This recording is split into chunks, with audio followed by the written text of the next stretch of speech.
Hello, welcome to Thor Talk, the show all about Marvel's resident god of thunder. In the 14th century, the Knights Templar was accused of idol worship and forcibly disbanded, but rumors spread that they hid a secret treasure. Marvel 1602 asks an interesting question. What if that secret was Thor? Let's take a look at the Marvel 1602 version of the God of Thunder on Thor Talk. I am Thor the Thunderer, son of Odin, prince of Asgard, and this world is under my protection.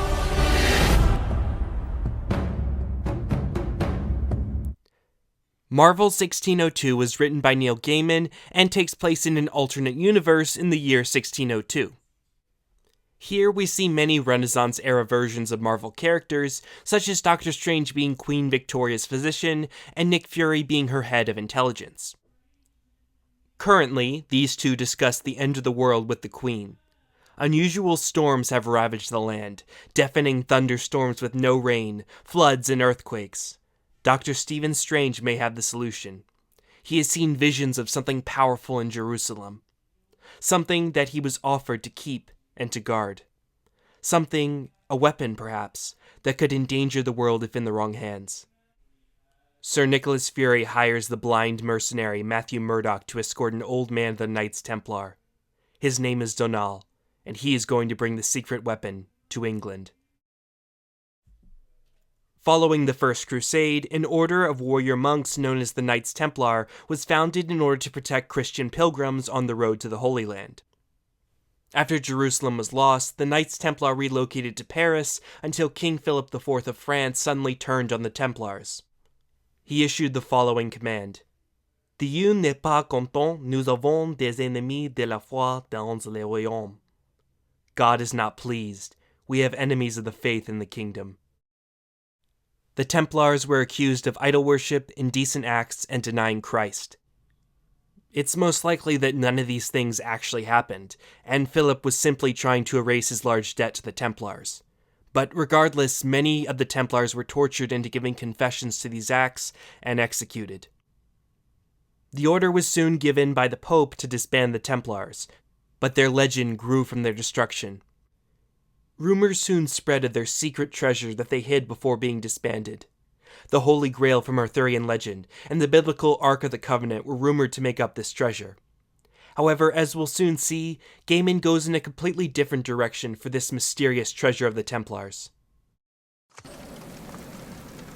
The old man leaves Jerusalem in a cart pulled by a donkey, loaded with old furniture and an unremarkable wooden chest.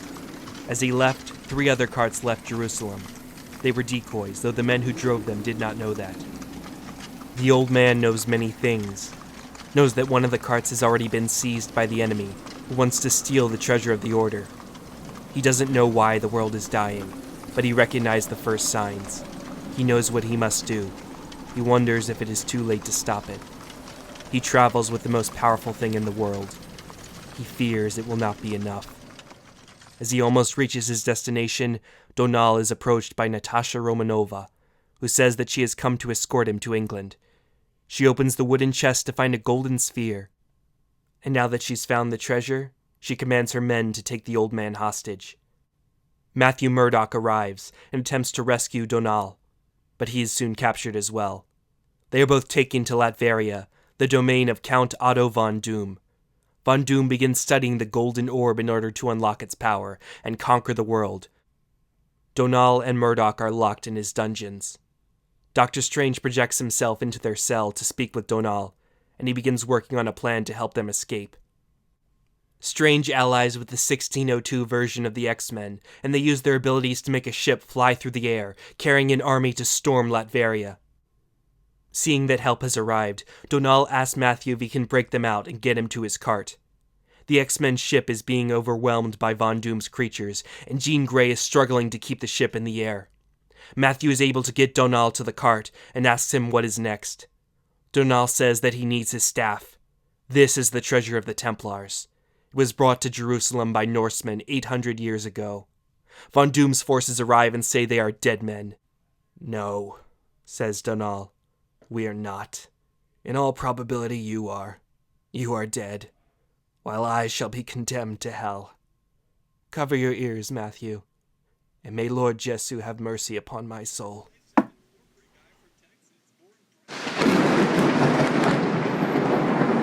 Even with his ears covered, the crash of thunder is deafening. He can still smell the ozone lightning flash. That was close, he thinks.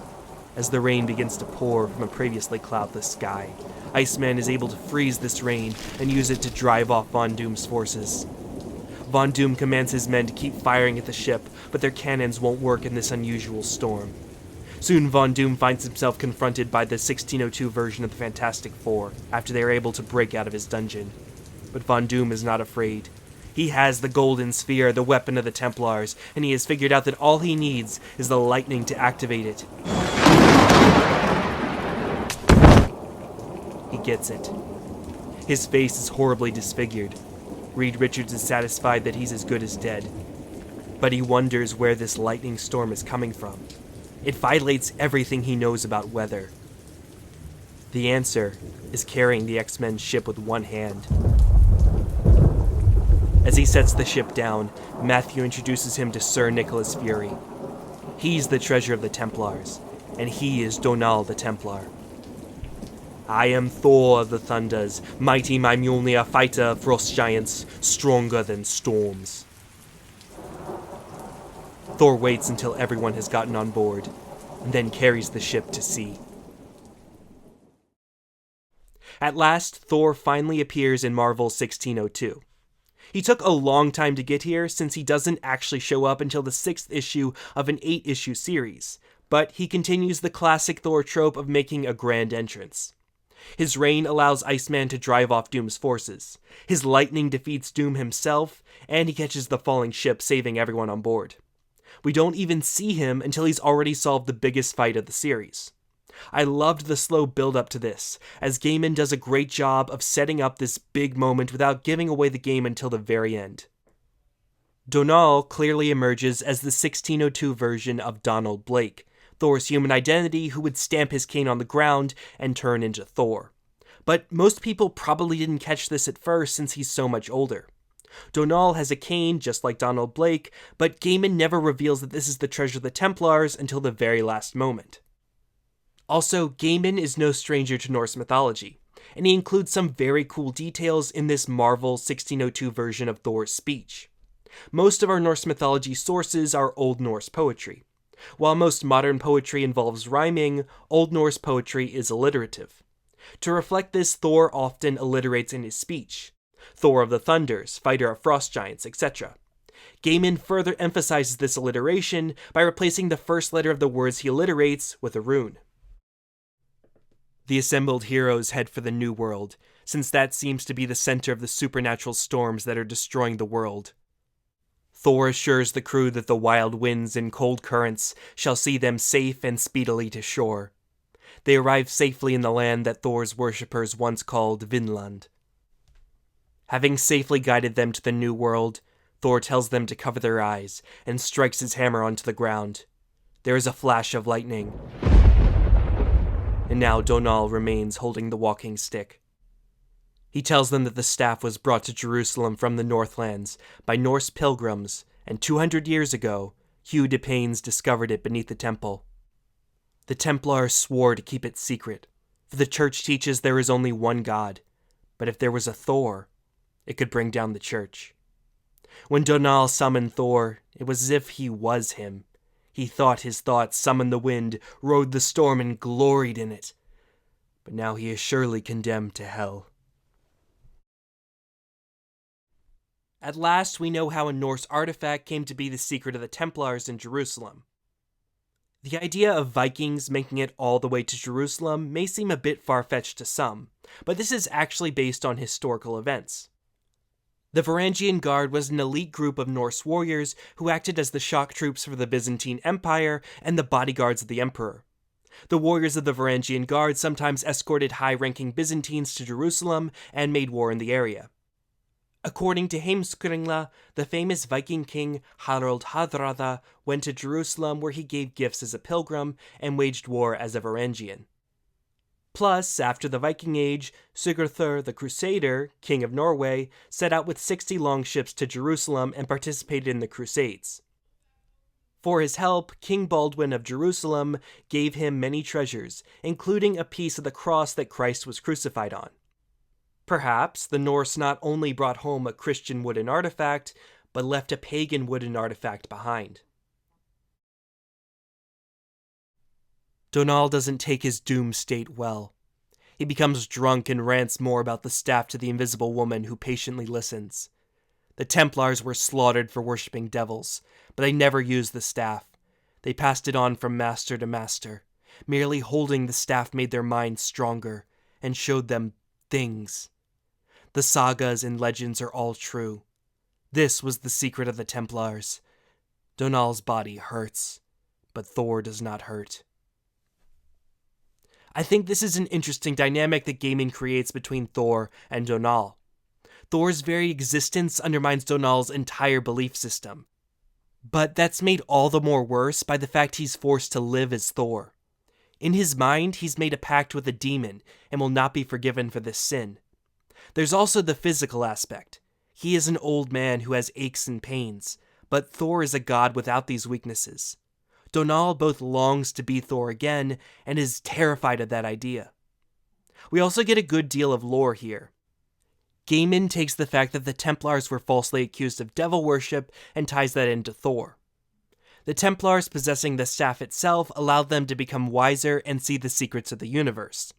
This is how Donal was aware of the troubles around the world and was able to contact Doctor Strange. However, they never actually lost their Christian faith, and instead kept the staff close for the church's sake, never intentionally drawing upon its power. Soon it is revealed that the end of the world is happening because Steve Rogers was sent back in time from the modern age, and his presence is causing the multiverse to unravel. In order to defend itself, the universe caused superheroes to appear in the year 1602.